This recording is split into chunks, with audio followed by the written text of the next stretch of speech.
সালামু আলাইকুম। অনেকদিন পর আবার আপনাদের সামনে নতুন একটা নিউজ নিয়ে, এমনকি নিউজের মানুষটা আমার খুব পছন্দের। তো আমার আজকের এই ভিডিওতে যারা যারা ভারতের তামিলনাড়ুর সেই আলোচিত রাজনৈতিক ব্যক্তিত্ব বিজয় থালাপতি, সিনেমার হিরো থেকে বাস্তব জীবনের হিরো, এই মুহূর্তে পুরো ভারত কাঁপাচ্ছে যে নায়ক, তার নাম হচ্ছে বিজয় থালাপতি। কারণ তিনি এখন নায়কের তকমা থেকে সিনেমাতে যেমন তিনি সিএম হিসাবে বেশ কয়েকবার কয়েকটা ছবিতে অভিনয় করেছেন, এবার বাস্তব জীবনেই সেই মুখ্যমন্ত্রীর পদটাতে তিনি বিজয় অর্জন করেছেন। তবে সমস্যা ছিল আপনার টানা কয়েকদিন একটা অনিশ্চয়তা ছিল জোট ইস্যু নিয়ে।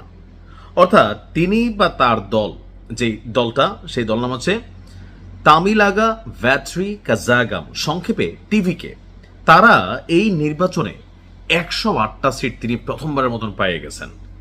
তো সর্বোচ্চ সংখ্যক সিট পেয়েছেন। আমরা সবাই অপেক্ষা করছিলাম কখন তিনি শপথ গ্রহণ করবেন, কিন্তু ফ্যাক্ট হয়ে দাঁড়াইছে সরকার গঠনের জন্য তার যেই সিটটা দরকার সেটা হচ্ছে 115+।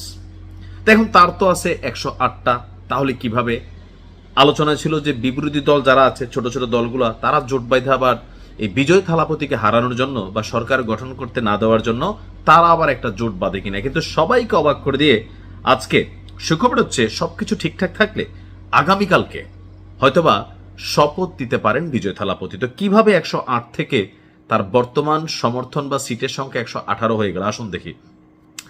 এই মুহূর্তে তার দল টিভিকে দাবি করছে যে তারা 118 জন বিধায়ক অর্থাৎ এমএলএর সমর্থন পেয়েছেন, যা সরকার গঠনের জন্য প্রয়োজনীয়ত যেটা প্রয়োজন তার চেয়েও কিছুটা বেশি। ভারতীয় গণমাধ্যম এনডিটিভি বলছে যে আজকে অর্থাৎ শুক্রবার 8ই মে সন্ধ্যায় তামিলনাড়ুর গভর্নর আরভি আর্লেকারের সঙ্গে একটা বৈঠক করেছেন তিনি, এবং তিনি সেখানে সরকার গঠনের জন্য দাবি জানিয়েছেন। সবকিছু ঠিকঠাক থাকলে আগামীকাল তার শপথ হতে পারে, যদিও গভর্নর ভবন থেকে এখনো আনুষ্ঠানিকভাবে কোনো মন্তব্য করা হয়নি।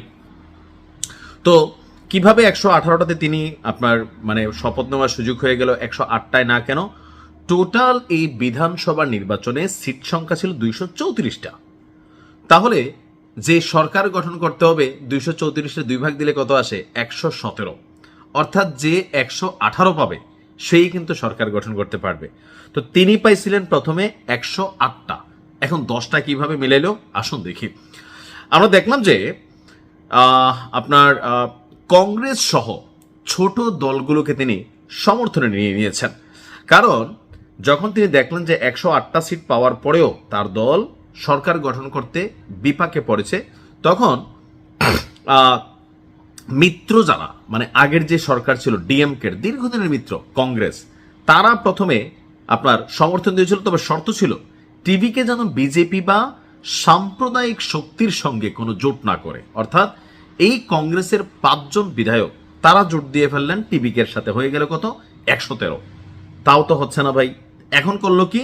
এরপর আলোচনা শুরু করেছে তারা ভিসিকে, আরেকটা দল সিপিআই এবং সিপিএম এর সঙ্গে। তো আজকে দুপুরে একাধিক বৈঠকের পর এইসব দলও বিজয়কে সমর্থন দিতে তারা সম্মত হয়েছে। তো 3 দলের মোট 6 জন বিধায়ক সমর্থন মেলায় প্রয়োজনীয় সংখ্যা পূরণ করে দিয়েছে, অর্থাৎ 118-19 হয়ে গেছে। এছাড়া ইন্ডিয়ান ইউনিয়ন মুসলিম লীগের একজন এবং টিটিভি দিনাকরণের এমকের একমাত্র বিধায়কও বিজয়ের পক্ষে আসার সম্ভাবনা চাইছে। তো সূত্র বলছে যে সবকিছু মিলিয়ে এখন এই মুহূর্তে বিজয় থালাপতি ইনশাল্লাহ সরকার গঠন করতে যাচ্ছে, আর আগামীকালকে হয়তো শপথ হতে পারে গভর্নর ভবন থেকে। আমার ধারণা যে এটা কালকেই এটার আনুষ্ঠানিকতা কমপ্লিট হয়ে যাবে। তো বিজয়ের জন্য আমরা চাই সিনেমাতে তিনি যেমন হিরোইজম দেখিয়েছেন, তিনি যেমন দেখিয়েছেন কিভাবে একটা রাষ্ট্রকে দুর্নীতিমুক্ত করা যায়, আসলে বাস্তবে এটা অনেক কঠিন। কারণ আপনি একা ভালো হইলে একটা সিস্টেম ভালো হয়ে যাবে এটার কোনো আশা করার সুযোগ নেই। আসলে যে কোনো দেশ আমরা যেমন ভাবি যে একটা সরকার আসলে কেন রাষ্ট্রের পরিবর্তন হচ্ছে না, কেমনে হবে ভাই? সরকার তো একমাত্র তারেক জিয়া না, সরকার একমাত্র শেখ হাসিনা ছিলেন না। এখন এই যে যারা সরকার প্রধান থাকেন, এজ এ পরিবারের প্রধান হিসাবে দল, একটা পরিবারের সন্তান, নাতি পতি, ধরেন দাদার বয়স হচ্ছে 90, তো এই ওনার 4-5 ছেলে ছিল, মেয়ের ঘরের নাতি, ছেলের ঘরের নাতি, নাতির ঘরের পতি, এরা যেই একটা ভালো কাজ করে দাদার নামটার প্রশংসা হয়, খারাপ কাজ করলে অমুকের নাতি তমুকের পুত হিসাবে বদনামটা আসে। তো একজন বিজয় থালাপতি, আমি জানি না কতটা মানে আসলে তিনি স্বচ্ছভাবে এই রাষ্ট্রকে বিনির্মাণ করতে পারবে, তার তামিলনাড়ুকে। কারণ এখানে সুবিধাভোগী একটা বড় অংশ আছে না, আছে তো প্রত্যেক সরকারের মধ্যেই। আমাদের বাংলাদেশেও জনাব তারেক রহমানের যে ভিশনারি প্ল্যান, পজিটিভ অনেক কিছু পজিটিভ আছে, কিন্তু বাস্তবায়নের জন্য একদম রোড পর্যায়ে, গ্রাম পর্যায়ে, বিভিন্ন জায়গায় ছড়িয়ে ছিটিয়ে থাকা বিএনপির অসংখ্য নেতাকর্মী বা জামাতের অসংখ্য নেতাকর্মী বা আওয়ামী লীগের সময় সাবেক আওয়ামী লীগের নেতাকর্মীরা ভালো কাজ করলে শেখ হাসিনা প্রশংসিত হয়েছে, খারাপ কাজে কি হয়েছে, সরকার পতন হয়েছে। এই বিষয়গুলা আসলে ফ্যাক্ট হয়ে দাঁড়ায়।